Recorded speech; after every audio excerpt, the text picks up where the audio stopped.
Эгерде менин жит сезимим алдабаса, силердин жаныңарда бейтаныш бирөө жүрөт. Бекин отасыңбы?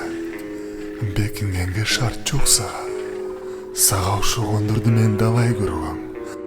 Ошондуктан жакшы билем мен. Кандай экен адамдын жити. Шерхан, Маугли карышкырлардын тобуна кирет. Тийбегин буну. Маугли. Атты да берип койдуңарбы буга, Качантан бери сен эки буттууну бөпөлөтүп өстүрүп баштагансың, Бул болгону кичинекей бала. Сен унутуп калган окшойсуң, Кандай кылып салган мен бетимди чоң киши. Бир аз эле башка жакта жүрүп калсам, бияктагылар унутуп калыптыр да джунглидин мыйзамдарын. Эчтеке эмес, мен силерге жөн эле эстетип коеюн. Бул чоңойгондо адам болот. Адам джунглидин мыйзамдарына кирбейт. Башкалар сүйлөсө да сен сүйлөбөчү мыйзам боюнча. Раджа. Камчылыкты зериккенсиң аңласың, бийлик үчүн өлтүрөсүң. Сен эч качан сактабачысың джунглидин мыйзамдарын.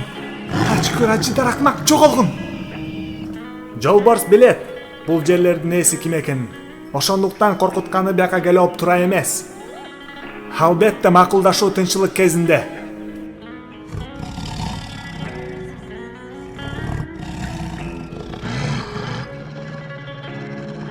Биздин жашообузду сактаган джунглидин мыйзамдарын мен жакшы сыйлайм. Мен бир нерсени эле гана айтып коеюн силерге. Бул жашоодо баардыгы убактылуу эле. Жаан чачындар кайра башталат, таштар сулар менен толтурат. Ошондо тынчтылык макулдашуубуз бүтөт. Буну коргойн деп жатасыңарбы? Бул силердин чечимиңер анда. Бирок мен сурап коеюн, канча өлүш керек силердикинен бул өлүш чөт.